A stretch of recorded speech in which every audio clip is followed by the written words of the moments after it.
다들 무비씬의 영화상 방송을 기다리셨을 텐데 갑자기 잉여들의 히치하이킹 깜짝 놀라셨죠? 잉여들이라는 게 딱 그런 느낌이지 않을까 싶습니다. 뭔가 정규적인 것에 소속되어 있지 않고 기대하지도 않고 그 여분의 것 뭐 그런 것 어그로고요. 네. 저희 무비씬의 영화상 1월 첫 번째 주에 방송을 해드리려고 했는데 개인적인 일들이 좀 너무 바빴고 또 생각보다 집계하는 시간이 오래 걸렸어요.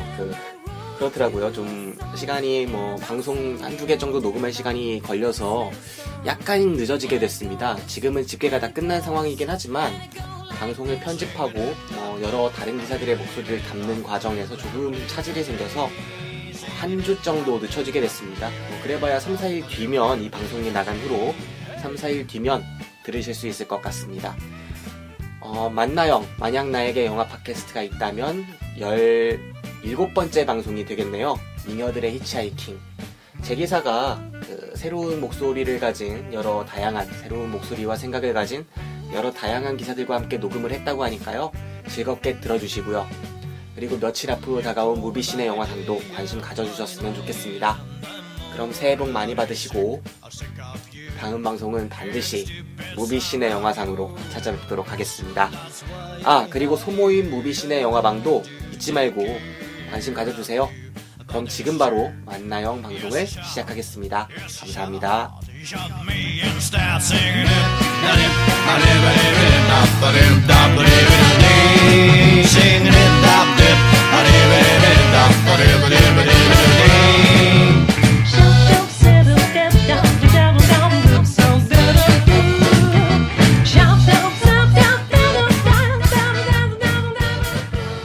더 쉽게, 더 즐겁게, 그리고 더. 안녕하세요. 무비씬의 영화방 제기사입니다. 안녕하세요. 손기사입니다. 안녕하세요. 발기사입니다. 되게 어색하네요, 저희. 네. 한참 웃고 떠들다가 녹음하려니까 되게 어색하네요. 서로 좀 눈빛 좀 교환해주세요. 네. 저희 보이나? 저희 저번 시간에도 새로운 분들 나기사님이랑 문기사님이 오셨는데 이번 주에도 제 지인 스페셜로 두 분의 새로운 기사님을 모셨어요. 한 분은 발기사님이고 한 분은 손기사님입니다.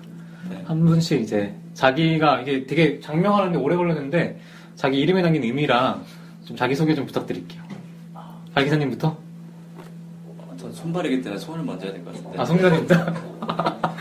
그냥 좀 크게 말씀해주세요. 녹음이 안 될 수도 있으니까. 네. 저는 손기사고요. 왜 손기사인지는 잘 모르겠는데 발기사가 와보니까 있길래 손기사가 됐어요. 그리고 저는 뭘 말하면 되죠? 그냥 나는 이런 사람이다. 저는 백수고요. 네, 그냥 요즘은 책 보고 영화 보고 그러고 살고 있습니다. 네, 잉여죠? 네. 잉여 1호입니다. 네. 그리고 발기사님? 저는 손기사가 올 줄 알고 발기사라고 이름을 지었고 발음을 좀 딕션을 잘해야 될 것 같아요. 무슨 생각하시나요? 네. 어떻게 발음해야 되죠? 네. 발기사 그리고? 저도 백수죠. 잉여 2호? 잉여 2호. 네. 그리고 제가 잉여 3호. 네. 잉여 아니시잖아요. 저도 잉여예요. 할 게 없어요. 방금 전까지 이쪽 일 하고 싶다고 무슨 얘기했는데. 네. 저희가 사실은 이제 기업체인가요? 기업이랑 학교가 산학을 해가지고 만든 어떤 스쿨에서 그렇게 설명하면 어떻게 알아들어요? 또 공개를 하면 좀 그러니까 스쿨에서 만나가지고 같이 공부를 했다가 네, 다들 잉여가 스쿨을 졸업하고 스쿨을 졸업했는데 공부했나? 근데 들리는 말로는 스쿨이니까. 그 스쿨에서 저희를 실패작이라 부른다고. 실패한 기수다. 저희는 아니고 우리 잉여 1, 2호가. 네. 아무튼 그렇게 만나가지고 이제 인연이 돼가지고 저희 또 팟캐까지 녹음을 하게 됐네요. 네. 네. 이 팟캐를 평소에 들으셨나요 혹시? 알고 있었나요? 저는 알고 있긴 했는데 들어보진 않았고요. 사실 들었는지도 모르겠어요. 예전에 그냥 영화에 관련된 팟캐스트를 여러 개를 다 구독을 해가지고 랜덤으로 막 들었었는데 그때 이게 껴있었는지 안 껴있었는지는 잘 모르겠어요. 몇 개나 구독했어요 그때? 그때요? 근데 사실 그때 검색을 영화 키워드로 검색을 해보니까 별로 많지가 않더라고요. 맞죠. 그래서 한 10개 정도? 10개 정도? 네. 10개 안에 저희 밖에가 네, 있었어요. 저 네. 제목이 기억이 나요. 무비 시네마 영화가. 생각보다 청취자분들이 가까이에 있어요, 저희. 생활 곳곳. 발기사님은 평소에 팟캐스트 자주 듣잖아요. 아, 저는 전혀 안 듣는데. 발기사님 왜 약간 잘 아프리카 듣는다. 쪽이신가? 아, 저는 네. 뭐 보여야 뭘 하니까. 응. 네. 보이면 뭐라 하죠? 그냥 뭐 이것저것 필요할 때마다. 아무튼 근황 토크 한번 할까요? 한 거 아니었어요, 방금? 아니 뭐 짤막하게 좀 더. 우리 오프닝이 너무 짧고 오프닝이 재밌어야 되는데. 몇 분 했지 우리? 오프닝이 6분 35초. 2분만 더 하죠. 짧게. 또 요즘에 새해 이제 연말이니까 네. 새해 소망 하나씩 말하죠. 새해 소망 뭐 새해 소망 하나밖에 말하면 없죠. 재밌는 거야? 재밌는 분위기를 왜 새해 소망을 얘기해? 박기사님 새해 소망 뭐죠? 아, 저 새해 2016년 나 이거 하고 싶다. 뭐 먹고 살 수 있으면은 그거야말로 뭐 더할 나위 없이 훌륭한 항해가 되지 않나. 송기사님은요? 저는 네. 이제 더 이상 누군가에게 실패작으로 불리지 않는 것. 저의 새해 소망입니다. 참. 누가 실패자를 불렀어? 누구야? 몇 살이야? 네, 그런 분이 계시죠. 아무튼, 저희 이제 송기사님이랑 발기사님과 함께, 오늘은 송기사님이 추천해준 영화죠. 송기사님의 인생 영화인 네. 잉여들의 히치하이킹. 2013년도 작품인데, 다양성 영화 중에 나름 성공을 한 작품이죠. 네, 네. 성공을 했고, 네. 사실 인생 작품이라고까지는 아니갖고 제가 그냥 여기저기 사람들이 좀 힘들어하는 친구들을 볼 때 많이 추천을 해주는 작품이에요. 제가 좀 힘들어 보였나요? 그냥 좀 좋은, 되게 새롭다고 느낀 다큐 영화라서 추천을 하고 다니고, 네. 네, 또 뭘 말하면 되죠? 그리고 이제 예고편 듣고 오죠. 예고편 오고, 개판이야, 개판. 예고편 보고, 이제 송 기사님이 줄거리를 조금 짤막하게 요약을 해주시면 될 것 같습니다. 네. 네. 그럼 예고편 듣고 오죠. 아, 네. 야, 내가 땡전 한 푼 없이 유럽에서 여행하는 방법을 찾았어. 내 이름은 호재다. 이 팀의 리더. 산스까지 85유로 히치하이킹 하면은 빵원. 다 죽는 거예요, 이건요, 진짜로. 얘는 합이고. 이러고 살았어, 나 같으면. 다 죽어, 내가 봤는데. 목숨만 바꾼 치킨. 얘는 현악이. 바티칸 신전을 뒤로하고 머리를 한 손으로 감는 사람은 네가 처음일 것이다. 그리고 얘는 휘다. 웃듯이 웃고 있지. 우리의 계획은 1년 동안 이 나라 저 나라 다 돌아다니면서 호텔 영상 만들어주고 숙박하고 레스토랑 영상 만들어서 밥 먹고 돈 한 푼 없이도 물물 교환해서 유럽 여행을 할 수 있을 것 같았다. 우리는 같은 꿈을 안고 출발했고 이제 그 문턱에 와 있다고 생각했는데 현실은 그렇지가 않았다. 유럽에선 아무도 우리의 영상을 원하지 않았다. 우리 세계가 멸망하고 있다고. 망했어? 결국 우리는 이 모든 것을 포기하기로 했다. 하네. 갈까? 우리의 카메라는 그렇게 멈추고 말았다.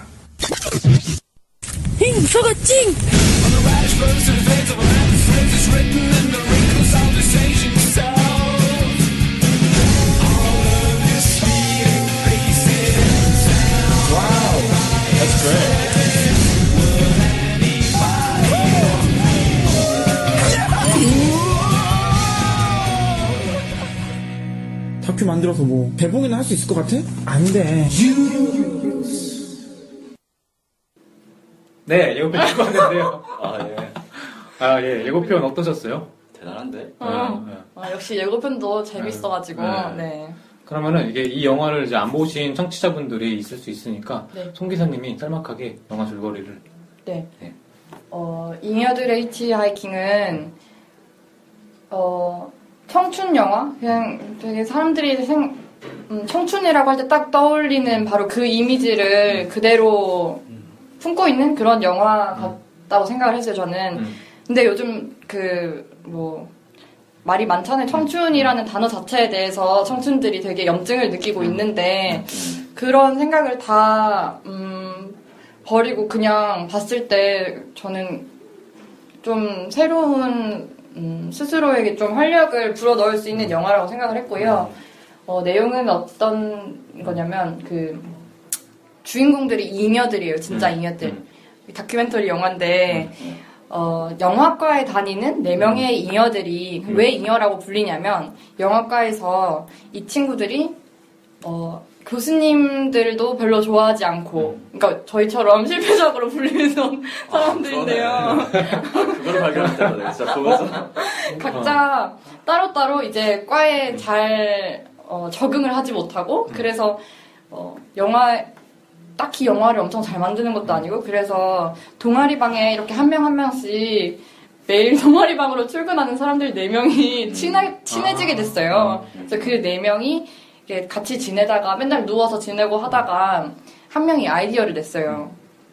우리 유럽으로 여행을 가자. 그런데 돈이 없으니까 공짜로 여행을 할 수 있는 방법을 찾자? 이게 맞나? 맞는 거 맞죠? 들어오신 거죠? 그 앞부분에 사실 영화 프롤로그에 다 설명이 돼 있긴 한데.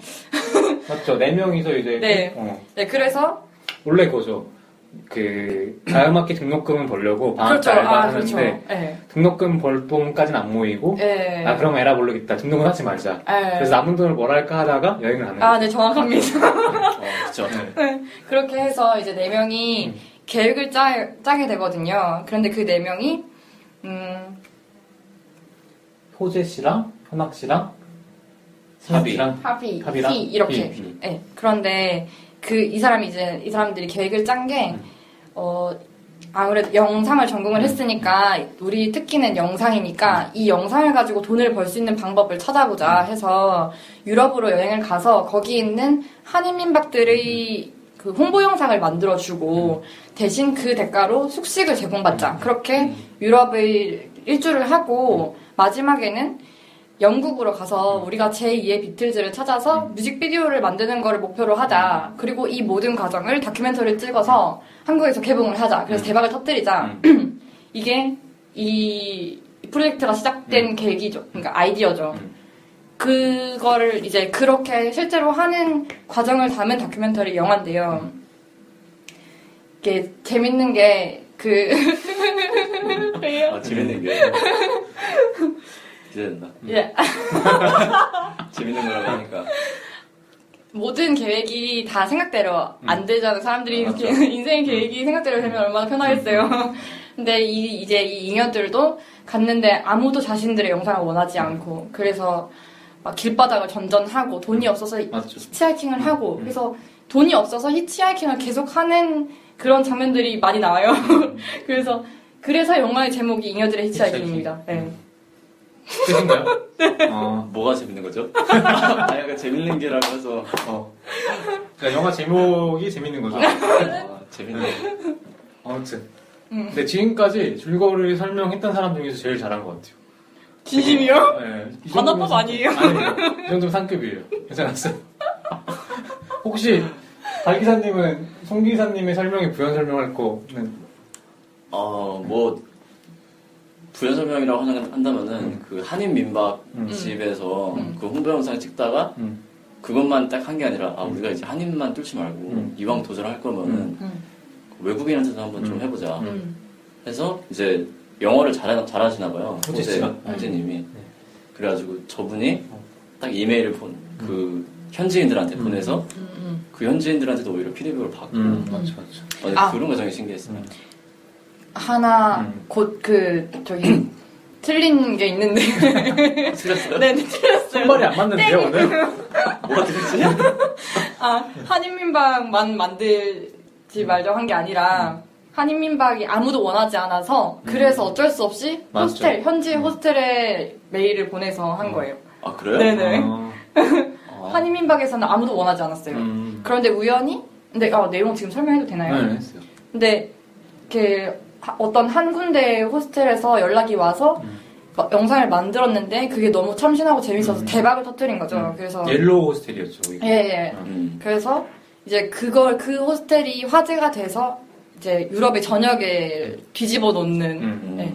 그들의 표현에 의하면. 네. 하지만 그렇게 됐나요, 진짜? 됐어요. 그때 제가 이 영화를 알게 된 게 그 기사를 보고였거든요. 이게 유럽에서 너무 난리가 나서 한국의 언론들이 취재를 많이 했어요. 네. 진짜로 뒤집어졌다고. 그렇구나, 진짜. 그러다가 이 사람들이 뮤직비디오까지 찍는 네, 그 과정을 거치는 그 과정을 담은 영화죠. 그렇죠. 네. 참. 네. 저는 이 잉여들 히치하이킹이 되게 화제가 된 건 알았는데 그동안 안 봤어요. 왜냐면은 괜히 그냥 남들이 좋아하는 영화 보기 싫어가지고 그리고 뭔가 잠깐 본 적이 있는데 너무 이게 정말 다큐멘터리가 아니라 제대로 찍은 다큐멘터리가 아니라 산만하죠. 네, 8mm짜리로 막 찍은 거라서 흔들거리고 네, 흔들거리고 그래서 오랫동안 볼 수가 없더라고요. 그래서 거의 몇 번 보기를 포기했던 영화인데 이번에 이제 송 기사님이 추천해줘서 봤는데 너무 재밌는 거예요. 그죠. 네, 너무 재밌어가지고 네, 전 재밌게 봤습니다. 저도 재밌게 봤어요. 박 기사님 어떻게 재밌었나요? 네, 재밌죠. 아까 그렇게 재밌진 않다고. 그러니까 뭐 그 재밌긴 하죠. 네. 뭐 보기 재밌는데 저는 사실은 조금 약간 이런 마음은 좀 그렇긴 하지만 조금 교훈적이라서 조금 그렇죠. 좀 어떤 교훈이죠? 하지 않을까? 분명히 잉여는 맞는데 본인들이 잉여에서 조금 뭔가 마음 한켠에서는 좀 난 잉여가 아닌데 라는 생각을 좀 가지고 있었던 것도 같아요. 왜 그렇게 생각하셨어요? 왜냐면은 눈물을 흘리는 장면이 있었는데 그 호재 씨가 약간 눈물을 흘릴까 말까 하는 뭔가 그런 되게 그런 표정이었거든요. 지금 그게 기억나는 게. 근데 그 전에 어떤 거였냐면은 그 아르코 밴드나 이 사람들이 이 팀한테 이 서플러스 팀한테 그 편지를 해줬나? 아무튼 그런 것들 장면이 나와요. 근데 거기서 얘네들의 지은 이름은 썰플러스인데 한마디로 잉여인데 사실은 잉여가 아니다. 얘네는 정말 열심히 살고 있다. 이 메시지를 받은 다음에 그 다음에 이 사람이 컷을 구성했을 때 이 장면이 나오고 걔네들이 뭔가가 좀 마음속에 움직이는 뭔가가 있었다. 라는 편집 자체가 조금 어떻게 보면은 제가 느끼는 입장에서 조금 더 교훈적이지 않았나라는 생각이 들어서 이제 우리가 기본적으로 느꼈을 때 나는 끝까지 계속 잉여이고 싶어. 근데 그게 누군가한테 울림을 줄 수 있는 것들이면 더 좋지 않았을까 라는 생각이 드네요. 무슨 말이죠? 저도 이렇게 꼬일 줄 알고 사실 생각을 했는데 무슨 말이지? 그러니까 그들이 잉여라고 칩을 할 거면 끝까지 잉여가 돼야 되는데 너무 교훈적으로 변했다? 그게 불만이다라는 건가? 그러니까 진짜 잉여들의 모습이 아닌 것 같은 느낌이 들었어요. 저는 완전히 잉여라고 생각했는데. 손발이 안 맞네. 저는 아까 박 기사님이 교훈적이라서 별로라고 하셨는데 저는 이게 오히려 그런 거를 의도하지 않았는데 이게 진짜로 현실이잖아요. 실제 상황인데 그걸 통해서 뭔가 진짜 잉여지만 각자의 가치를 어떻게 찾을 수 있다는 거에 대해서 약간 인간 승리의 서사 저는 그게 되게 좋았거든요. 뭔가 의도하지 않은 감동? 그래서 좋았는데 받아들이는 게 이렇게 다를 수가 있네요. 맞죠. 저는 사실은 그 정도였으면 더 괜찮았을 것 같은 느낌이 드는 게 어쨌든 썰플러스 자체가 사실은 잉여란 말 자체가 뭔가 되게 안 좋은 것처럼 사실 쓰이긴 하지만 사실은 뭔가 다 하고 난 남은 여분이니까 사실은 차고 넘치는 거잖아요. 그러니까 얘네들의 능력 자체가 어떻게 보면은 이런 것들이 다른 사람한테 오히려 좀 필요한 능력으로 발휘가 돼서 실제 뭐 호스텔 주인들은 영상이 필요하고 그런데 뭔가 역량들이 끼쳐 나가는데 본인 자체가 약간 나의 능력도 이렇게 능력이 도움이 될 수 있다라는 걸 너무 직접적으로 자기 얼굴 표정을 좀 보여주고 해서 이제 그게 없이 만약에 딱 끝났다면 뭔가 더 이게 실제 나는 교훈을 주지 않을 거야. 그거는 받아들이는 사람 입장이긴 하지만 뭔가 받는 사람 입장에서는 이 감독이 말하는 감독은 사실 아무 말도 할 그게 없고 사실은 그냥 우리는 잉여야 라는데 그게 더 오히려 울림을 주지 않을까라는 생각이 들어서. 그 뒤에 아르코 그 뒤에 붙여진 그. 네. 맞아요. 무슨 말인지 알 것 같아요. 맞아요. 이제 이해됐네요.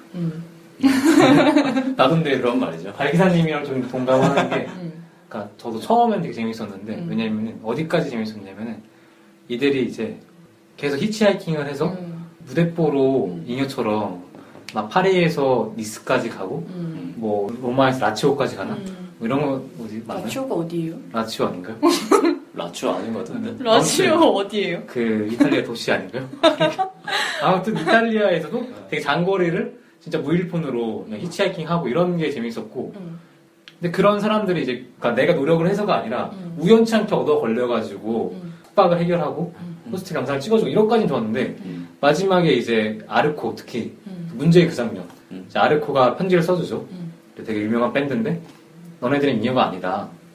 그러면서 편지를 써주고 그 연출된 장면이 있어요. 계단에서 막 뛰어내려오면서 이제 그 호재 씨한테 달려가가지고 호재의 눈물 흘릴까 말까 그 표정을 잡아주는 장면이 있는데 그 장면에서는 좀 약간 억지기운 것 같더라고요. 그리고 그 이후에도 이제 막 다른 팀원들은 아르코 무비를 찍지 말자고 하는데 호재가 욕심을 부렸는데 불화가 있다가 결국에는 그 동생들의 용기로 인해서 다시 화합이 되는 그 과정이 이게 얘네들이 잉여가 아니다 더 이상 되게 자기적이고 뭔가 스스로 노력하려고 하는 사람들이 들으니까 거기서부터 약간 거부감이 들더라고요. 너무 뻔하잖아요. 그렇게 끝나면 그들의 히치하이킹이 그들이 이루고 싶은 걸 다 이루고 성취하고 싶은 걸 다 하고 계획대로 다 되고 와가지고 한국에 딱 돌아오는 게 얘들은 잉여가 아닌데 더 이상? 라는 생각이 드니까 약간 거부감? 저는 성기사님들 좀 화나신 것 같은데. 내가 좋아하는 영화를 갑자기. 전혀 아니고요. 뭐 제가 만든 것도 아니고. 근데 저는 그리고 약간 호재 씨가 동생들을 좀 이용하지 않았나. 이런 거 보면서 또 약간 개인적으로 좀 별로다. 별로다. 진짜요? 저는 이호재 감독이 엄청난 팬이라서. 근데 저는 그 말씀하신 부분이 만약에 이게 극영화였다면 정말 밋밋한 결론이라고 생각을 해요. 그냥 잉여에서 시작을 해서 결국은 성공을 해서 더 이상 잉여가 아닌 채로 끝나게 되는 이 영화의 구성이 그 극영화였다면 밋밋했을 것 같은데 이게 현실의 이야기는 실제 이야기잖아요. 근데 이 실제라는 게 가진 힘이 되게 크다고 생각을 하거든요. 그래서 이 사람들이 정말 그러니까 학교에서도 다들 실패작이라고 했고 그들도 자신 스스로를 잉여라고 표현을 했고 그리고 이 사람들이 대학을 중퇴를 하고 간 거잖아요 다. 그렇기 때문에 객관적인 기준, 한국 사회의 객관적인 기준에서도 고졸들 그러니까 사회 진짜 말 그대로 잉여들이 가서 자기들의 힘으로 물론 어떤 우연들이 겹치긴 했지만 그 우연도 저는 노력의 결과라고 생각을 하는데 그런 우연들이 겹쳐서 어떤 자기만의 스토리를 만들어내고 결국은 그래서 자기들이 원하는 것을 끝까지 이루어냈고 그런 점이 저는 좋았거든요. 그래서 저는 그 실제라는 거에 좀 방점을 찍었었어요. 저는. 생각해보면 되게 이 사람들이 용기 있는 것 같긴 해요. 1년 동안 내 가진 거 다 버리고 그렇죠. 이렇게 뛰어들고 그거를 구체적으로 실행하기가 어려운 건데 네, 그런 면에서는 진짜 리얼한 잉여들의 동투기였던 건 맞는 것 같죠. 네. 그 발기사님도 비슷한 거 하지 않았나요? 그러니까 비슷한 생각을 가지고 뭔가를 하려고는 그런 생각은 비슷했죠. 왜냐면 저는 이제 잉여라는 생각보다는 그냥 저는 약간 잉여보다는 아웃사이더라는 생각을 해서 그런 생각을 가진 사람들끼리 모여서 어떤 이런 것처럼 뭐 홍보 영상을 만들어주는 비슷한 거긴 하지만 그런 거를 했는데 이 사람들은 가지고 있는 모든 걸 다 어떻게 보면 버리고 다시 돌아갈 길을 진짜 확실하게 본인 손으로 막은 거잖아요. 그리고 출발했으면 사실 내가 지금 출발하고 있는 이 과정을 포기하면은 돌아갈 길이 확실히 없잖아요. 그러니까 할 수 없이 이걸 계속 열심히 할 수밖에 없는 상황. 근데 저는 사실 그러지는 않았던 것 같아요. 이제 이거 아니어도 충분히 돌아갈 수 있는 길을 최대한 어떻게 보면 돌아갈 수 있는 길을 더 많이 만들자라는 생각을 가다 보니까 이 앞에 가는 게 결국에는 좀 제대로 순항을 못했죠. 11월에 마감했나요? 11월에 마감했고 네. 마감을 확실하게 했는데 거기 제작사하고 조금 트러블이 있어서 네. 뭐 못 받은 돈 있나요? 못 받은 돈이 아니라 네. 그거는 일단 끝나고 근데 대부분의 사람들이 그런 것 같아요. 우리가 겁나잖아요. 그냥 맞죠. 근데 이거 저 명언 써도 되나요? 콜럼버스가 한 말인데 그 사라지는 대륙을 볼 용기가 없다면 새로운 대륙을 발견할 수 없다? 뭐 좀 비슷한 말을 했어요. 그러니까 뭔가 내가 가지고 있는 뭔가가 사라지는 걸 볼 용기가 있어야 되는데 우리 대부분의 사람들이 그걸 내가 가지고 있는 걸 놓을 용기가 없어서 새로운 걸 못 지는 것 같다는 생각을 해요. 맞아요. 진짜 맞아요. 얼마 전에 저도 스티븐 잡스가 했던 명언을 봤는데 계속 젊을 때 도전하라는 거예요. 나이 들면은 너무 이제 잃을 게 많아져가지고 도전할 수 없다. 자기는 그랬습니다. 진짜 도전하기가 쉽지가 않은 것 같아요. 특히나 네. 지금의 우리 현실에서는 점점 각박해지는 현실에서는 도전하는 것 자체가 재능인 것 같다는 생각을 해요. 저는 도전 자체가 쉽지가 않은 상황이니까. 생각해보면 송 기사님도 되게 도전하고 있는 거 아니에요 지금? 지금 어떤 도전하고 있죠? 뭐 자발적 인연 아닌가요? 제가요? 네. 아니요. 핍박 받은 거 100% 타이. 핍박은 타이였는데. 자발적이에요? 전혀 아니에요. 아니에요? 살가 저를 잉여로 만든. 근데 잉여들이 요즘에 잉여라는 낱말이 단어가 되게 유행이잖아요. 조금 지났죠. 2년 된 영화네요, 벌써. 지금 회사원은 다 유행에 민감하지 못하네요. 그렇네요, 죄송해요. 근데 저 이거 보면서 정말 떠나고 싶었어요. 그죠. 여행 가고 싶더라고요. 박기사님 여행 가고 싶은 데 있나요? 사실 제가 여행을 그렇게 좋아하진 않아요. 근데 이렇게 여행을 자주 가는 것보다 한 번 갔을 때 뭔가 그냥 여행을 가서 뭔가를 되게 나를 되게 뭔가 힘들게 할 수 있는 여행을 한번 가고 싶다 라는 생각들을 많이 하는 것 같아요. 요즘 들어서. 송 기사님. 저는 제가 예전에는 여행을 되게 좋아하는 사람이라고 생각을 했어요. 맞아. 뭘 맞아요? 나도 그렇게 생각했었는데. 원래 화법이 그렇잖아요. 다 맞아. 일단 다 맞아. 네. 약간 제가 카톡 심심이 알죠? 우선은 키키 오키 대화하는 느낌이 아니라 내가 뭔가 배설하고 있는 느낌. 그래서 저는 그리고 심지어 몸을 되게 혹사시킨 여행을 좋아한다고 생각했어요. 더 일부러 힘든 곳만 찾아다니고 그런 걸 즐긴다고 생각했는데 저는 제가 그런 걸 즐기는 사람이길 원했던 것 같아요. 근데 사실 저는 아니었던 것 같아요. 여행을 다니다가 느낀 건데 저는 되게 힘들어 하더라고요. 그런 거를 막 새로운 곳을 찾아가고 그곳에서 뭔가를 느끼려고 하고 그러니까 막 계획을 짜고 이런 모든 것들이 조금 그러니까 여행 가기 전부터 갈 때까지는 계속 막 기쁜 것보다는 힘든 게 더 많은 것 같아요. 그런데 갔다 오고 나서 몇 개월이 지나고 나서 이제 현실에 적응이 다시 됐을 때 그때 그 여행 갔다 온 기억이 좋아서 그래서 계속 여행 가게 되는 거지 여행 간 자체를 즐기는 거는 아닌 것 같아요. 그 여행의 기술 책에 나오잖아요. 뭐라고요? 여행 기술 책에 보면 이런 내용이 되게 많이 나오거든요. 그 사람들이 여행 가는 것 자체를 막 괴로워하고 힘들어하고 그러니까 사실 그 기억 때문에 가는 거다. 근데 여행 자체가 주는 즐거움보다는 여행이 남긴 기억 때문에. 저는 근데 100% 공감을 해요. 맞아요. 근데 저도 그러니까 여행 가는 게 되게 귀찮은 일이고 되게 할 일이 산적해 있잖아요. 계획 짜는 것부터 해서. 그죠. 그러니까 이런 영화 보면서 약간 대리만족하고 이것도 흥행했던 이유도 그런 부분에 있는 것 같고 맞아요. 또 발기사님 말 들어보니까 이게 저는 20대만 공감하는 영화인 줄 알았거든요. 20대 흔히 잉여라고 불리는 세대만. 근데 발기사님이 이거 엄마랑 같이 봤잖아요. 네. 네, 근데 어머니도 되게 공감을 하셨다고. 그러니까 어머니랑 처음부터 같이 본 건 아니에요. 중간에 하다가 제 방에 토끼가 있는데. 토끼 키우세요? 네. 진짜요? 대박. 알고 있지 않았나? 처음 들어요. 팟캐스트 해가지고 과장된. 아니 처음 들어요. 토끼랑 너무 안 어울리시는 거 아니에요? 토끼 왜 키워요? 왜 키워요? 그거는 사연을 얘기하면 좀 긴데 아무튼 토끼를 키우는데 제 방에 있어요. 냄새 나지 않아요? 냄새 나잖아요. 그 치운 상태에서 잠깐 꺼내놓고 다시 좀 제 방에 또 제 방 베란다 있어서 여기다 좀 내놓고 다시 빼고 뭐 이렇게 하는데 근데 중간에 이제 토끼 잘했나 이제 어머니가 들어오셨대요.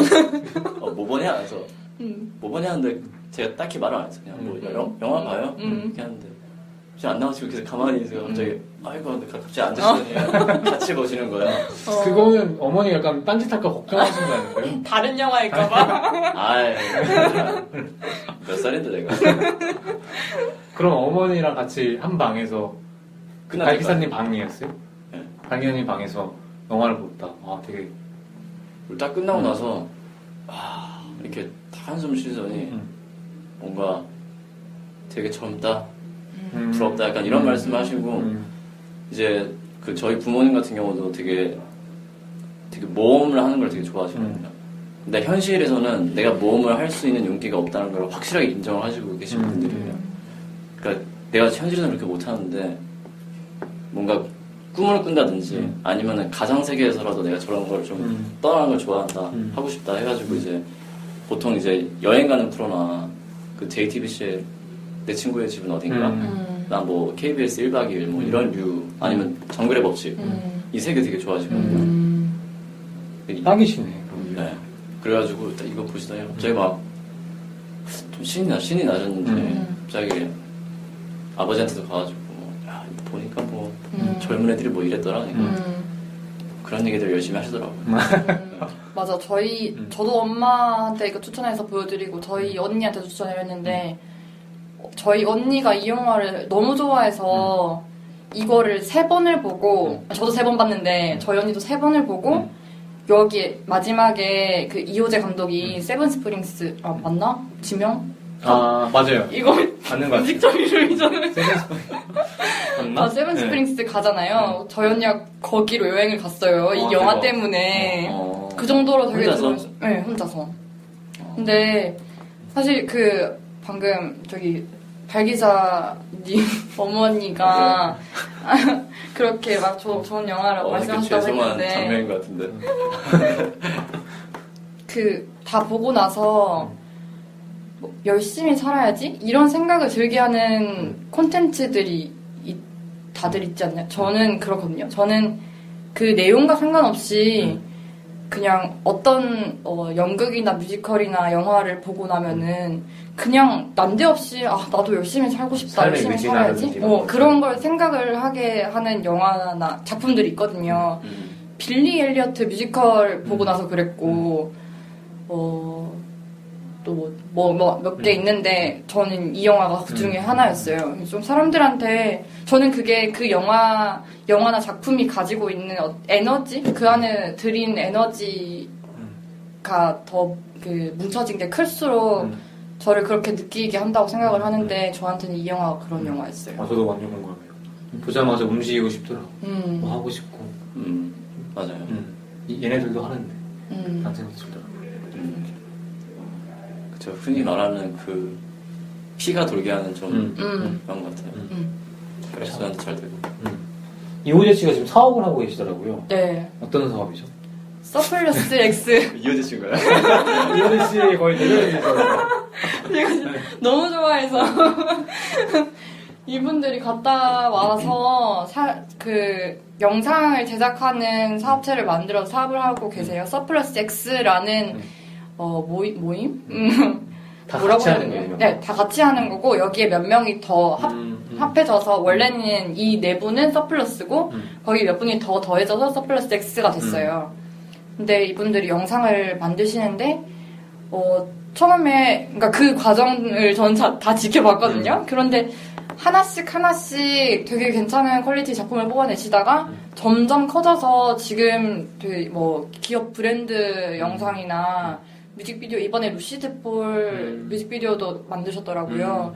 되게 화합을 굉장히 많이 확장하고 계시는 것 같고 또 지금 2차 프로젝트를 계획하고 계시다고 하시더라고요. 그게 제가 알기로는 어떤 한 버스에 타고 여러 뭐 문화 탐방 비슷한 전 확실히는 모르겠어요. 아무튼 그런 거라고 하는데 그것도 굉장히 기대되고요. 그 이분들이 만드는 영상이 되게 다 그 비슷한 그러니까 물론 같은 사람들이니까 그 감정이랑 감각이 되게 비슷해요. 근데 그 느낌을 좋아하는 분이면 이분들이 만드는 모든 영상을 다 좋아하실 것 같고, 예를 들면은, 루시드 폴의 이번 7집 맞나? 뮤직비디오랑. 귤이요? 귤은 같이 판 거고. 홈쇼핑에서 판 거고. 정준일 씨 뮤직비디오. 또, 아무튼 그런 잔잔한 그런 뮤직비디오들 많이 만드시는 것 같고, 그리고 페이스북에서 되게 화제됐던 영상들, 감각적인 영상들 중에 이분들이 만드신 게 꽤 있어요. 나중에 알고 보시면 놀라실. 잘 만드나요? 저는 되게 좋아해요. 저도 영화 보면 부럽더라고요. 예를 들면 궁금한 게 어떠한 감수성을 가진 것 같다고 생각하나요? 이분들이요? 플러스 분들이 어떠한 감성? 네. 제가 뮤비를 못 봐서 되게 뭐라고 해야 돼? 이게 원래 감성을 말로 표현한다는 게 되게 힘들어서 그렇죠. 근데 제가 느끼기로는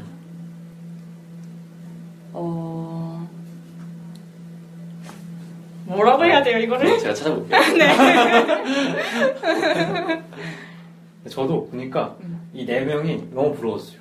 사실 영상 작업하거나 그렇죠. 어떤 작업하는데 내가 하고 있는 그림이나 생각을 타인에게 이렇게 공유하는 게 되게 힘들잖아요. 굉장히 진짜 힘든데 그게 얘네들은 그거에 있어서는 잘 맞는 것 같아요. 그게 너무 부러웠어요. 맞아요. 되게 단기적으로 잘 뽑아내고 그렇네요. 잘 만들고 글도 잘 쓰세요. 글도 잘 써요? 호재 감독님이 글을 너무 좋아하는 거 아니에요? 지금 약간 그 능력 외에 다른 뭐 외모라든가 뭐 목소리라든가 스타일도 좋으세요. 호재 씨가 미혼이나요 아직? 당연하죠. 근데 이 영화가 나온 지는 지금 2년밖에 안 됐지만 그때 실제로 떠난 그 여행을 하고 한 때부터 지금 6년, 7년이 지났어요. 그래서 꽤 된 거예요. 맞죠. 네. 그럼 나이가 지금은 꽤 있겠네. 지금 31로 알고 있어요. 그때 저 당시에는 24이었거든요. 돈 많이 벌었겠다. 근데 제가 알기로는 저번에 돈까지 제가 알지 못하지만 저 영화가 뭐 아시는 분들은 아시겠지만 극장에서 되게 대박을 쳤어요.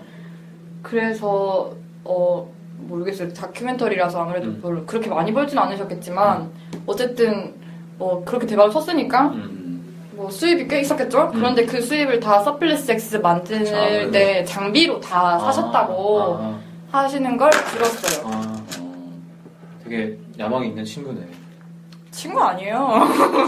좀 있다 나이가 뭔가요? 이게 루시드 폴 영상이에요 지금. 네. 다 이런 느낌이에요. 이분들이 만든. 근데 모르겠다 잘. 어때요 박기자님? 팟캐스트 끝나고 네. 말씀을 드릴게요. 알겠습니다. 근데 이거 네. 1대1이에요? 비율이요? 4대3인 것 같아요. 4대3이죠. 4대3이에요? 네. 1대1인가? 1대1 같은데? 네. 아무튼 한번 찾아보세요. 금방 찾을 수가 있네요. 인스타에 올리려고 이렇게 만들었나? 자비의 논란에 영향을 받아. 자비의 논란이 1대1인가요? 네. 마미가 1대1이었죠. 인스타 때문에? 아니 그건 아닌. 보통 영화가분들이 그 비율을 되게 중요시 하잖아요. 실제 중요한 거고 화면비가. 그래서 화면비를 다양하게 시도를 많이 하려는 것 같아요. 맞죠. 아무튼 또 할 얘기가 있을까요 저희가? 사회적 학적 관점에서 어떻게 또 송 기사님이 사회학 좋아하시나요? 네. 저걸 어떻게 사회학자가 사회학 좋아하세요? 저 사회학 전공이라서 별로 안 친하네요, 저희. 아까 박 기사님 송 기사 전화하면서 송 기사님한테 1년 만에 전화 왔어요. 받을까? 내가? 아니 1년이 아니라 처음 전화. 맞아, 처음 전화했어요. 그렇죠. 별로 안 친했나 봐요. 네. 사회학적 관점 모르겠고요. 저는 고작 학사라서 모르겠고, 그냥 저 아까 말씀드렸지만, 녹음 전에 말씀드렸지만, 저는 이 영화에 대해서 한 가지 말씀드리고 싶었던 거는, 이 영화가 단지 이들의 이야기가 아니라 제 이야기로 느껴진 부분은 되게 영화를 보시면 아시겠지만 모든 이 사람들이 다 모든 계획을 철저하게 세우고 떠났지만 아무것도 계획대로 이루어지지 않아요. 처음에는 그 한인 민박들에서 아무도 영상을 원하지 않아서 계속 가지고 간 그 적은 돈으로 생활을 하느라고 계속 히치하이킹을 하고 또 되게 막 노숙도 하고 계속 힘들게 지내잖아요. 그리고 중간에 팀이 분열을 해서 몇 명은 집으로 돌아가기도 하고 디자인 팀이 네, 그렇게 하다가 진짜로 마지막까지 이제 내일은 바로 집으로 돌아가야지 하고 비행기표도 끊었죠. 그때 그 진짜 이제는 끝이다라고 생각할 때에 하나의 기회가 딱 와요. 그리고 그 기회를 잡고 또 비상을 하고 그러니까 이제 끝이라고 생각했을 때 새로운 어떤 전환의 계기가 온다는 점에서 저는 그게 되게 우리 인생이랑 되게 비슷하다고 생각을 했고, 여러 면에서 살아가는데 좀 그런 점들이 많잖아요. 우리가 진짜로 너무너무 힘들 때 이제는 끝이라고 생각할 때 다시 또 새로운 문이 열린다는 게 또 그렇게 됐고, 아까 제공 저는 대기자예요. 제 기사님이 말씀하셨지만 이제 그 성공을 다 이루고 막 유럽 전역을 완전 뒤집어 놓고 나서 되게 나태해지잖아요. 이제 성공을 다 했으니까 더 이상 힘도 없고 좀 사람이 배가 부르면은 몸이 처지기 마련이고 해서 그렇게 막 그런 상황에서 좀 욕심도 부리고 하다가 또 팀이 한번 될 뻔하죠. 또 그런 점이 또 그게 또 우리 같았어요. 그냥 우리 사는 모습 같았어요. 이게 좀 내가 좀 괜찮다고 생각할 때, 내 상황이 괜찮다고 생각할 때 좀 나태해지고 풀어지고 그러면서 또 뭐 주변이랑 안 좋은 상황이 일어나기도 하고 거기서 또 반동력을 얻기도 하고. 그런 좀 그 커다란 부분이나 아니면 사소한 하나하나의 장면들이 그 우리 인생이랑 좀 빗댈 수 있는 부분이 많은 것 같아서 저는 이 영화를 보면서 좀 그냥 내가 사는 거에 대해서 많이 생각을 했거든요. 그냥 단지 얘네 이야기일 뿐만 아니라 내 이야기이기도 하다는. 또 우리들의 이야기. 네. 혹시 그런 사례가 있는 거예요? 다 포기했다는데 갑자기 확. 근데 살면서 그런 것들 되게 많지 않나요? 아닌가? 나는 딱히 없었어요. 저도 딱히 없었던 것 같아서.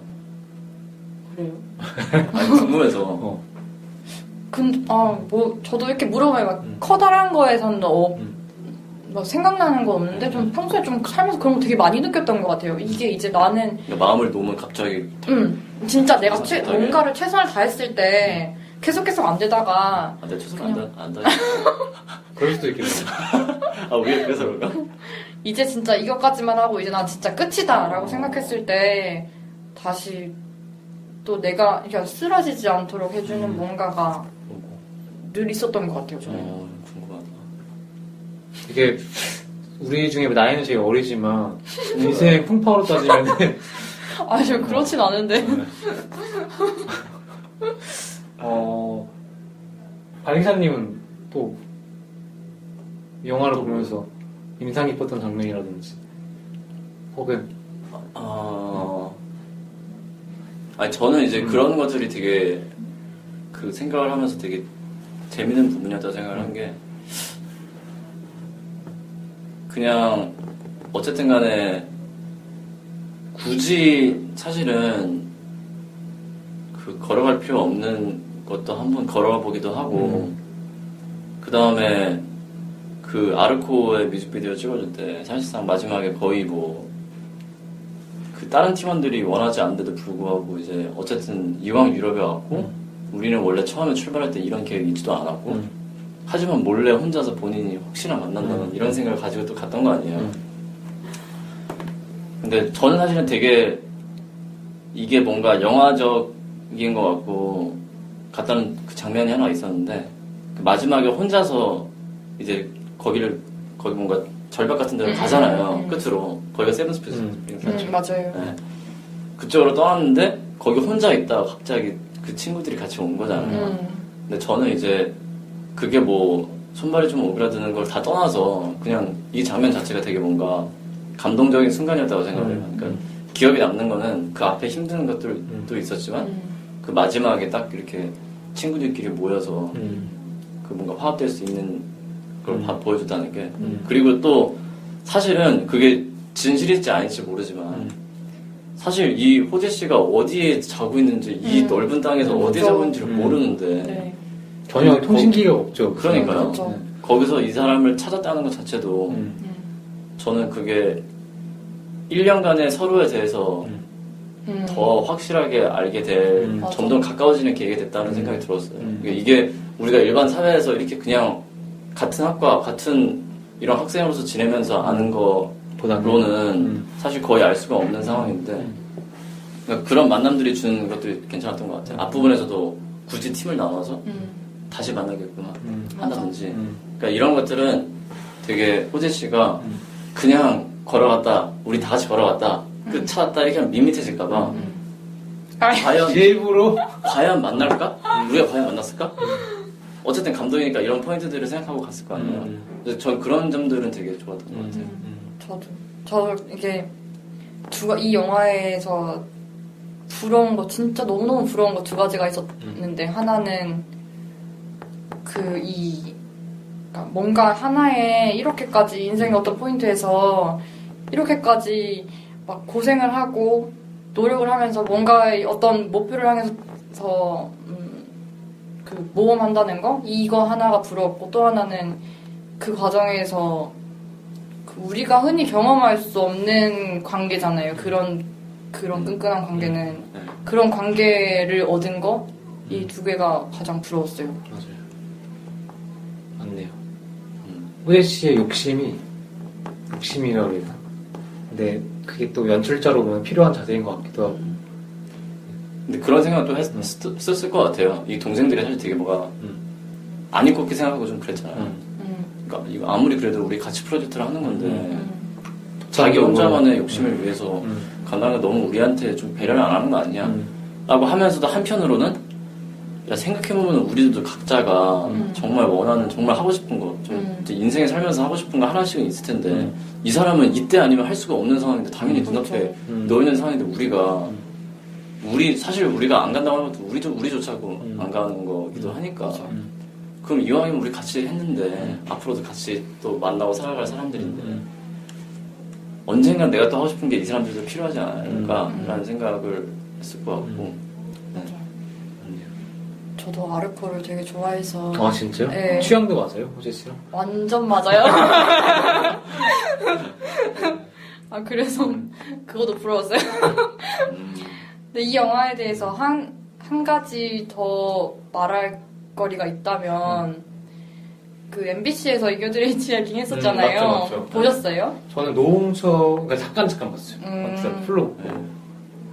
어땠어요? 박 기사님 보셨어요? 아 저는 그 노홍철이 나온다는 논란만 봐가지고 논란만 봐가지고 저는 그러니까 그거 봤는데 그러니까 그게 아실지 모르겠지만 그게 노홍철이 나온다는 걸로 논란이 됐을 뿐만 아니라 그 컨셉이랑 내용을 완전히 똑같이 촬영을 했는데 이름도 똑같잖아요. 네 제목도 똑같고 다 똑같은데 그걸 그러니까 표기를 안 했어요. 그냥 이호재 감독님께 감사드립니다 라고만 하고 컨셉을 따왔다 이런 말을 전혀 어디에도 써놓지 않았어요.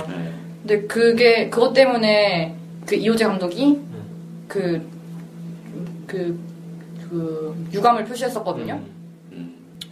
그래서 그것뿐만 아니라 그러니까 그 원작자에 대한 예의를 지키지 않은 것뿐만 아니라 그 영화의 컨셉, 그러니까 이 영화에서는 진짜 이들이 처음에는 정말로 다 잉여들이었잖아요. 자신의 모든 걸 포기하고 떠나는. 근데 그 MBC 잉여들의 히치하이킹에서는 어떤 캐릭터들이요? 그러니까 거기서는 잉여라고 주장을 해요. 그런데 사실 너무너무 잘난 사람들인 거죠.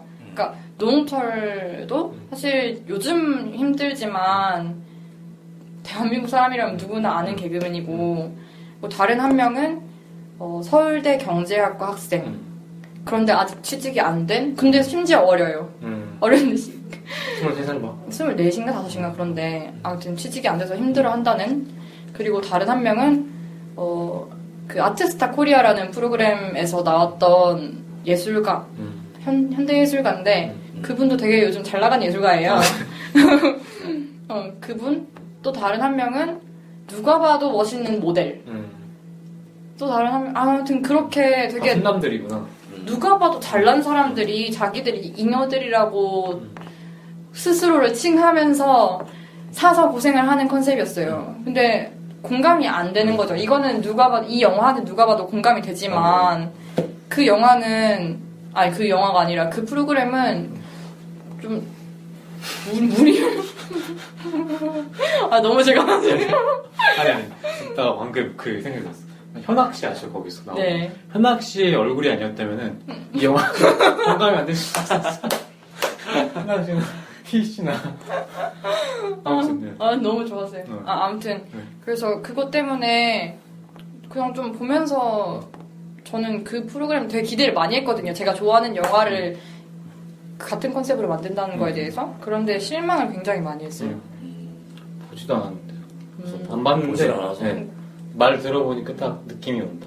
근데 저는 그 PD가 이 영화를 봤다, 진짜 본 걸까라는 생각까지 했어요. 심지어 이 영화를 보면서 느낀 거에 하나도 안 들어갔다는 생각을 했거든요. 근데 저만 그렇게 생각을 한 게 아니라 이 영화를 좋아하는 사람들이 대부분 다 비슷하게 느끼고 사실 이걸로 기사도 되게 많이 났거든요.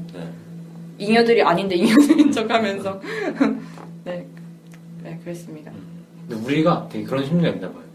되게 뭐 이런 단어를 쓰면 그렇지만 루저라든지 좀 못난 사람들이 사회적으로 좀 아웃사이더에 있는 사람들이 좀 성공하고 싶어하는 신데렐라 스토리를 목격하길 원하는 것 같아요. 목격하기를? 그렇죠. 그러면서 희망을 얻고. 근데 그런 게 쾌감이 있죠. 그 예를 들면 이런 거잖아요. 어떠한 영상을 딱 봤는데 싸움 영상이야. 근데 되게 왜소하고 작은 사람이 엄청 덩치 큰 사람한테 맞고 있는데 알고 보니까 이 사람이 되게 슈퍼스타 권투 선수여가지고 엄청 다 때려눕히고 뭔가 정의의 사도처럼. 그런 장면들 되게 쾌감 있잖아요. 맞아. 그것도 있어요. 언더독 효과라고 명칭이 있더라고요. 상식 공부하면서 외웠어요. 언더독 효과. 되게 공부 열심히 하시나 봐요.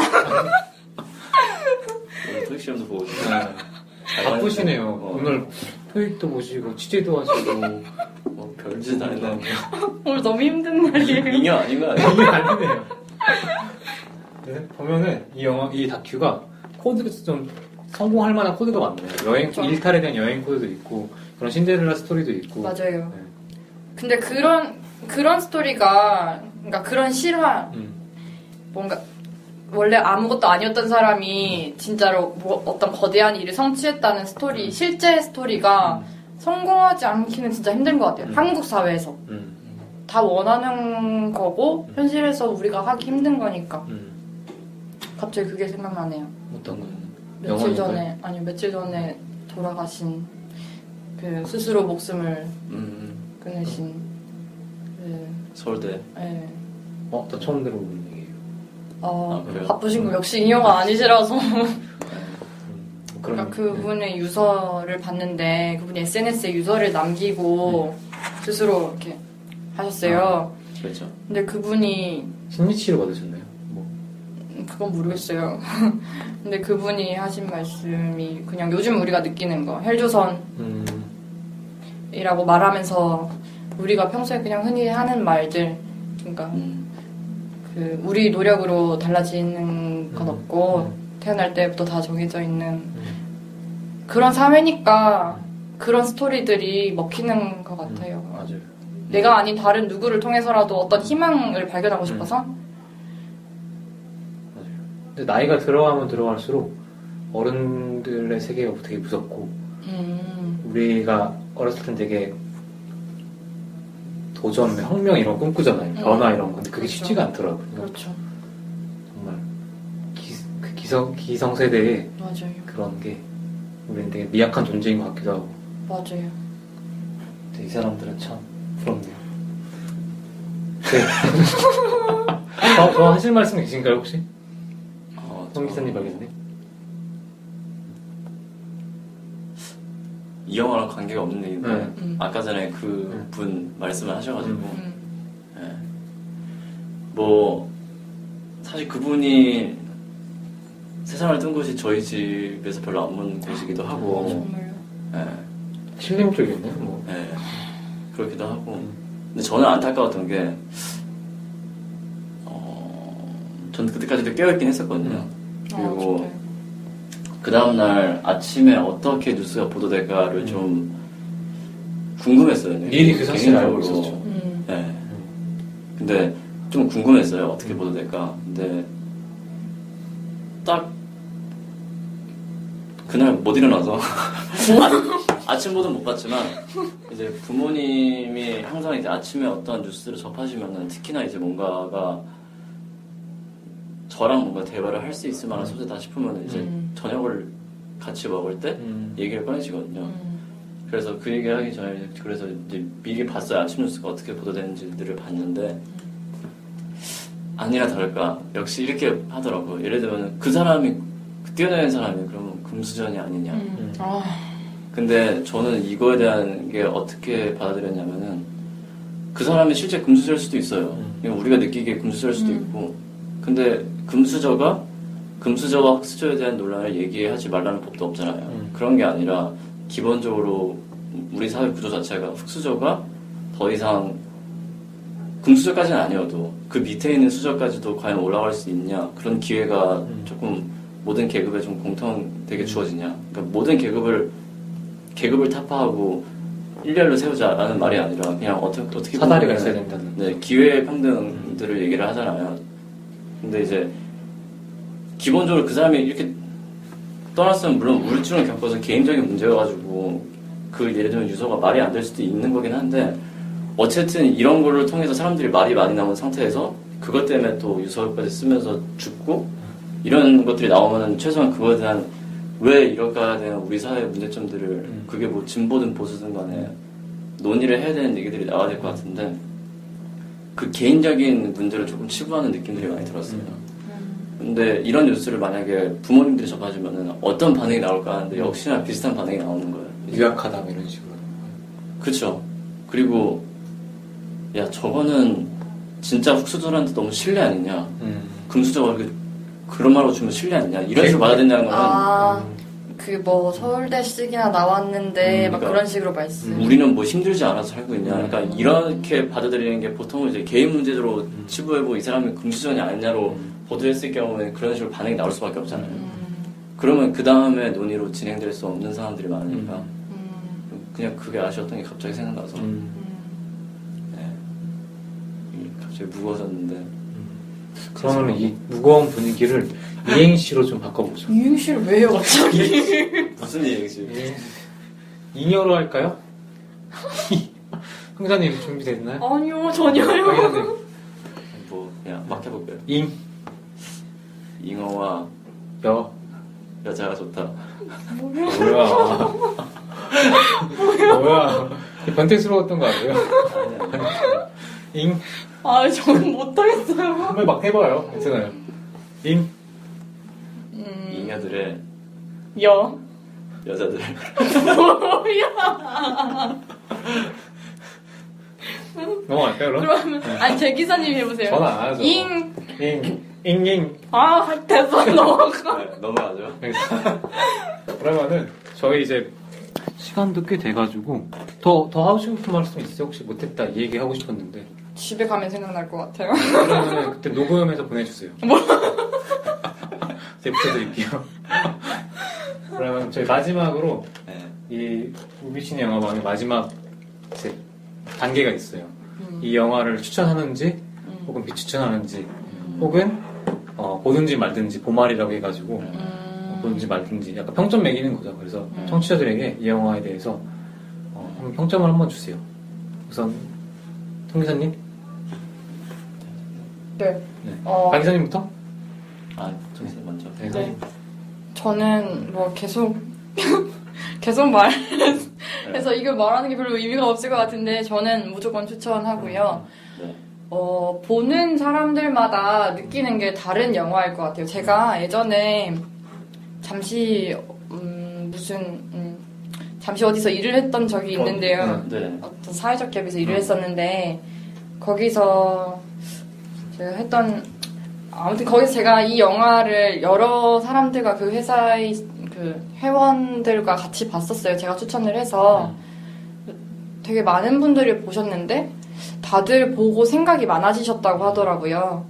그래서 보면은 그냥 자기만의 생각을 가지고 그걸 자기 인생에 적용할 수 있는 영화라고 생각을 해요. 그래서 그냥 이게 무슨 무거운 영화가 아니라 가벼운데도 보고 나면 남는 게 있는 영화라고 생각을 해서 그냥 심심할 때도 좋고 아니면 뭐 스스로 인생에 대해서 좀 인생이 힘들어질 때 봐도 좋은 영화고 그렇게 생각을 합니다. 네, 추천. 송 기자님 추천. 박 기사님은요? 네, 저도 뭐 이게 뭐 영화적으로 어떻다 좋다는 얘기할 필요 없는 것 같고 저도 일단 추천이에요. 왜냐면은 딴 걸 떠나서 그냥 뭔가 어쨌든 간에 젊은 사람들이라고 한다면은 그냥 피가 좀 돌게 하는 영화인 것 같아요. 말 그대로. 그래서 이게 근데 그 젊은 사람뿐만이 아니고 저희 어머니도 반영을 했으니까 어쨌든 간에 청춘이라는 키워드로 묶일 수 있는 진짜 젊을 때 아니면 할 수 없는 뭔가 그렇기 때문에 뭐 완결성을 떠나서 저는 되게 한 번쯤은 볼 만한 영화인 것 같아요. 저도 추천. 이어 동료합니다. 네. 그 다음 코스에 저희 연관 영화 추천 하죠. 네. 송 기사님은요? 박 기사님부터? 네, 저부터 할게요. 네. 저는 베르너 헤어조크 감독의 누구요? 베르너 헤어조크. 원래 아는 감독인가요? 네. 헤어조크? 네. 베르너 헤어조크를 영화과가 모르시면 상당한 거장인데 되게 처음 들어봐요. 네. 저도 처음 들어봐요. 베르너 헤어조크 감독의 그리즐리 맨이라는 영화가 있어요. 처음 들어봐요. 네. 근데 이 영화가 정말 굉장히 잘 만들었어요. 어떤 영화죠? 굉장히 재밌어요. 일단은 다큐멘터리 영화인데 이게 환경운동가 티모시 트레드웰이라는 사람의 실제 모습을 찍은 거거든요. 이 사람이 찍어온 거예요. 이 사람이 5년 동안 이제 곰에 대해서 뭔가 관찰을 한 것들을 했는데 결국엔 마지막에 본인이 곰한테 잡아먹히는 게 찍혀요. 네, 그래서 안타깝게 죽음을 당하는데 이제 이 테이프에 나와서 이제 베르너 헤어조크가 영화를 만든 거예요. 근데 역시 마찬가지로 인형들의 히치하이킹처럼 물론 이제 이 베르너 헤어조크가 굉장한 거장이고 그다음 다큐멘터리 영화 안에 다큐멘터리적인 느낌들을 굉장히 잘 살리는 감독이신데 다큐멘터리가 사실은 가장 중요한 게 그거잖아요. 실제를 담는다는 게 다큐멘터리라는 건 맞는데 그 다큐멘터리가 실제를 담느냐 주관성을 어떻게 뺄 수가 있냐 라는 거에 있을 땐 당연히 예스라고 말하기 힘들잖아요. 근데 그런 측면에서 다큐멘터리의 그럼 정체성이 뭐냐 다큐멘터리를 통해서 사람들이 다큐멘터리의 모습을 나오면은 사람들은 저것은 진짜 이야기다 라는 것을 바라보는 뭔가기도 하고 그러기 때문에 극적인 요소가 들어가게 되면은 저것은 다큐멘터리가 아니지 않냐라는 그런 딜레마도 빠지게 되고 이제 그런 사이에서 되게 현명하게 뭔가 만든 작품인 것 같아요. 뭐 하나 예를 들면 되게 재밌는 부분 중에 하나가 그 다큐멘터리에서 그 편집에 따라서 웃음 포인트를 줄 수 있고 안 줄 수 있고를 확실히 아는 것 같아요. 실제로 이게 그냥 촬영을 딱 카메라 온을 해놓고 쭉 찍은 영상들을 보면 웃길 만한 포인트가 그렇게 크게 없는데 이게 이 플롯 다음에 이 플롯을 구성했을 때 웃기는 포인트라는 걸 확실하게 알고 이제 그건 어떻게 보면 극적인 요소잖아요. 근데 극적인 요소가 이 전체적인 사실의 맥락에 방해가 안 되는데 사실 이 극적인 요소가 필요한 이유가 그 다음 진행의 몰입도를 살리기 위해서.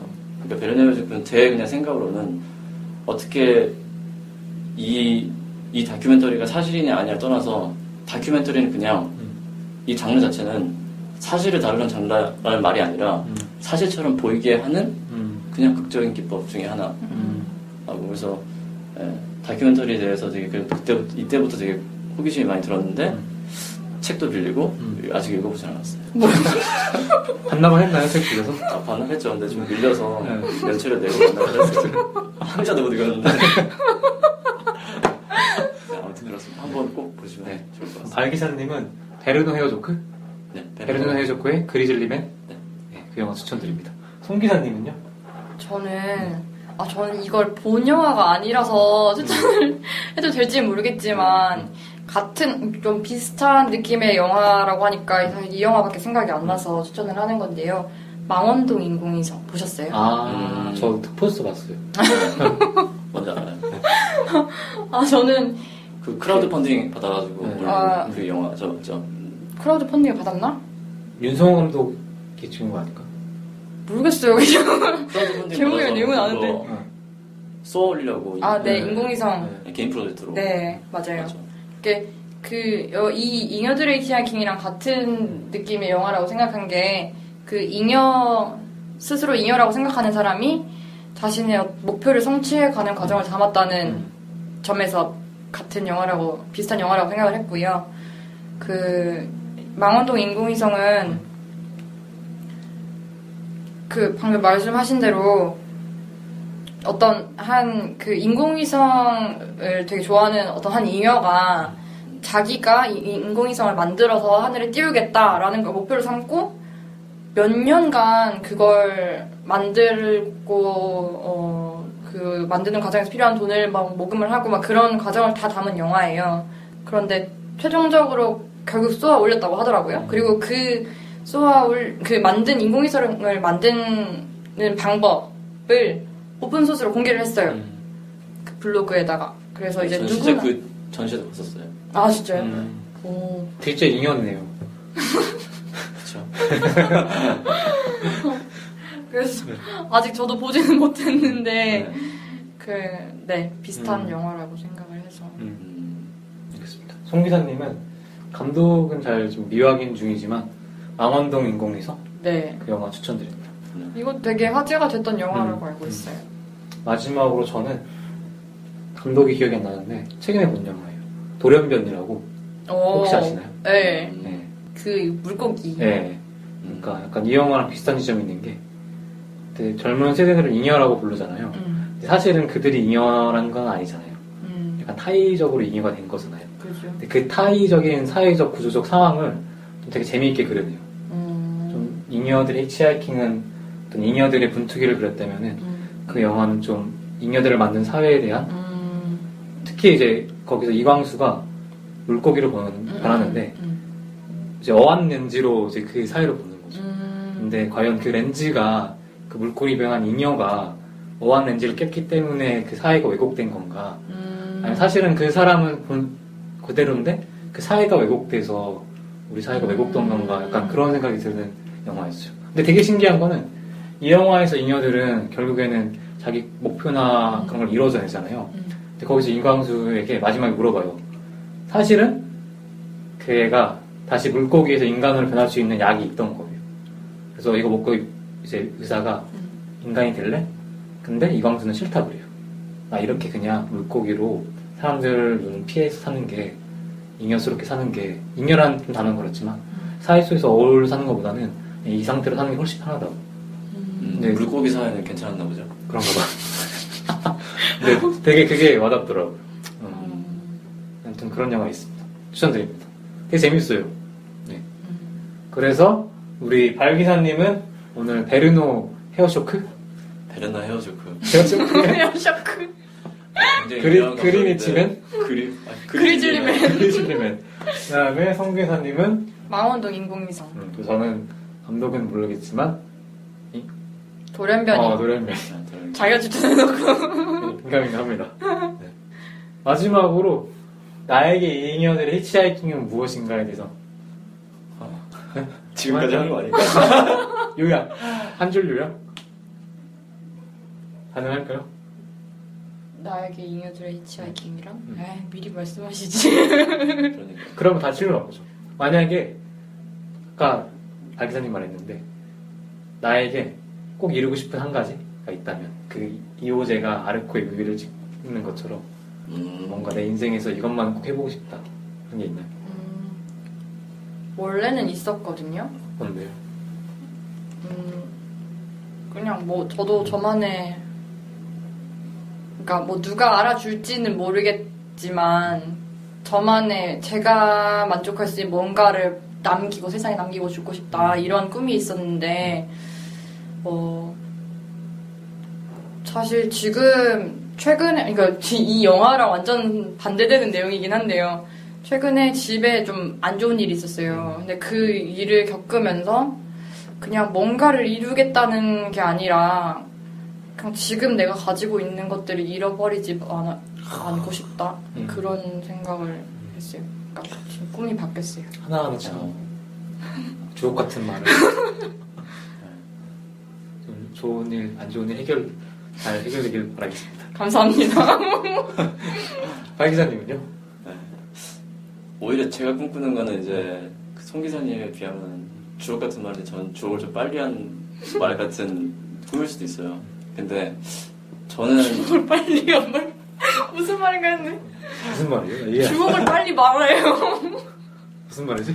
주옥 같은 말 뭐일 수도 있는데 네, 아무튼 저는 뭐 그런 걸 한번 해보고 싶어요. 뭔가 저만의 뭔가 마을 같은 거를 꾸민다고 해야 되나? 근데 그런 거는 지금 앞으로도 평생 하지 못할 확률이 크기도 한데 그게 뭔가 어떠한 이벤트일 수도 있고 아니면은 다른 뭔가일 수도 있기도 한데 어쨌든 간에 제가 뭔가를 해서 이 모든 과정을 꾸며놓은 그런 콘텐츠들이 있는 거기서 사람들이 거기서 뭔가 향유할 수 있는 어떤 뭐 마을 같은 거 그러니까 예를 들면은 주말에 뭔가 주말 농장을 찾아간다거나 아니면 주말 펜션 찾아간다 이런 식으로 할 수 있는 뭔가를 언젠가는 좀 만들어 보고 싶어요. 네. 펜션 사죠? 아니 펜션이 굳이 펜션은 아니고 그게 예를 들면은 진짜 물리적인 어떤 공간일 수도 있는데 물론 온라인상의 공간도 얘기하자면 물리적인 공간이긴 하죠. 근데 네. 그러니까 그런 온라인 공간일 수도 있는 거고 어쨌든 공간 스페이스 자신만의 어떤 세계관을 만들고 싶은 거죠. 네, 그 세계관 안에서 뭐 향유를 할 수도 있고 그 플래닛 같은 거죠. 그런 걸 한번 만들어 보고 싶다. 멋있네요, 다들. 네. 저는 딱히 뭐 하나를 꼽을 수는 없는 것 같아요. 프라이팬 잘 파는 프라이팬 매일 잘 팔아요. 근데 하나보다는 그냥 계속 이 사람들처럼 뭔가 도전하고 싶고 안주하고 싶지 않네요. 끝까지 새로운 거 가진 게 있다고 계속 안주하고 뭔가 변화하지 않으려고 그러고 제가 제일 싫어하는 게 고무장갑에 꼬인 물이거든요. 약간 그런 물이 되게 싫네요, 참.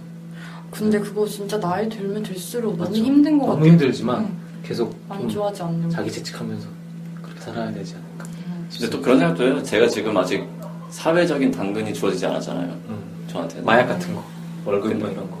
근데 만약에 그런 게 주어지고 정말 편안한 생활, 안전등 직장, 포기하는 게 정말 바보인 지경까지 가면은 과연 포기해야 할까? 저는 계속 요즘 생각이 드는 게 어느 순간 내가 하고 있는 일에서 내가 관성이 들고 재미가 없어질 때 분명 있을 거라는 생각이 들거든요. 근데 그럴 때 내가 포기를 할 수 있을까 없을까? 라는 생각이 들어요, 계속. 뭔가 다른 일을 나는 그때에 대해서는 하고 싶은데 과연 할 수 있을까라는 생각하는데 지금 마음 상태로는 무조건 포기를 하고 다른 일로 넘어가야지 라는 생각을 하고 있죠. 왜요? 왜 굳이 포기를 하는 게 좋은 건가요? 지금 내가 가지고 있는 거를? 맞죠. 맞죠. 지금 생각하고 있는 중요한 거죠. 저도 다가 지금 내 의견이 잘 정리가 안 돼가지고 고민 중이에요. 근데 제가 지금 고민하는 중에 하나는 그런 거예요. 예를 들면 부모님이 말씀하신 걸 어떻게 반박을 할 수 없는 이유 중에 하나가 지금 어떻게든 안정적인 직장을 잡고 돈을 많이 벌어놔라 라는 것도 결국에는 계속 평생 그렇게 살아라 네 그렇게 살아라 이런 뜻만은 아니라고 생각을 하거든요. 그러니까 돈을 모아놓고 조금 안정된 삶을 갖춘 상태에서 포기하는 게 내 삶을 다 포기하는 게 아니라 어떻게 기껏 해봐야 뭐 직장 포기하는 정도로부터 출발할 거 아니에요. 새로운 직업이나 아니면은 끝나고 나만의 카페를 만든다거나 뭐 이런 식으로. 그럼 사실은 가정을 포기하는 정도의 수준은 아니고, 물론 이제 가정이 좀 더 먹고 살기 힘들어질 수 있는데, 근데 모아놓은 돈이 아예 없는 상태에서 포기하기는 사실 더 힘들잖아요. 그래서 그런 말씀을 하신 게 아닌가라는 생각이 들어서, 지금까지는 뭐 돈이 중요하지 않다 되게 똥꼬집을 많이 부렸거든요. 그게 결국은 같은 말을 하는 거 아니었나, 부모님이랑 나랑. 그런 생각도 요새 해봅니다. 저는 그런 생각이 드는 거죠. 그러니까 1차적으로는 내 성장에 발전이 안 될 것 같다는 생각이 들면은 그게 아내가 안주하는 느낌이 들고, 두 번째로는 안주하기 위해서 내가 나쁜 짓을 해야 될 때가 많잖아요. 계속 거기 붙어있기 위해서 내 소신까지도 버려야 되고, 내가 계속 어떤 삶의 지향점이라고 생각했던 가치관들을 포기하면서까지도 거기에 안주하기 위해서 계속 있을 필요가 있을까라는 생각이 드는 거죠. 근데 그게 그쵸. 한국 사회에서는 보통 그러니까. 그죠. 네. 그런 것 때문에 걱정이 되네요, 참. 그런 단계라면 포기하시지 않을까요, 제 기사님은? 저 포기하면 뭐 하죠? 또 영화 찍겠죠, 또. 영화 찍는다, 뭐 한다 하고 또 잘 안 되고. 그다음 다시 또 뭐 어디 또 들어가겠다 하면서 또 들어가고 하겠죠. 알 기사님이랑 영화 찍은 기억이 나네요. 영화 찍으셨어요? 영화라기보다는 같이 남북 화해를 다루는. 아, 그거? 대작이었죠. 대단했죠. 네. 아무튼 저희 녹음이 되게 잘 된 것 같아요. 1시간이 넘게. 역시 처음에 걱정하고 되게 경직됐었는데 말하다 보니까 괜찮죠? 재밌죠? 네, 재밌네요. 처음에도 경직되지 않았었어. 죄송합니다. 그럼 앞으로도 계속 우비치네 영화방에 손발이 되실 건가요? 가끔씩 오셔가지고 넋두리 좀 풀어주세요. 아, 예, 알겠습니다. 청자분들이 별로 좋아하지 않으시거든요. 저희가 재미없는 말만 했던 거 아니 재밌었어요. 진짜 재밌었어요. 영양가 없는 말들만 와. 저 다음에는 신작하죠. 신작. 네, 신작 하나 해가지고 신작. 다음 달쯤에. 역시 프라이팬 파시다가 와서 그런지 되게 은근슬쩍 다음을 기약하고. 네. 어때요? 신작? 괜찮아요? 신작? 네. 일단 끊고 얘기할까요? 그럼 우선 여기까지 얘기하죠. 네. 네. 지금까지 들어주신 청자분들 다음에도 계속 들어주시고 구독해주셔가지고 들어주시면은 좀 손쉽게 들을 수 있습니다. 네, 알겠습니다. 감사합니다. 네, 감사합니다. 네.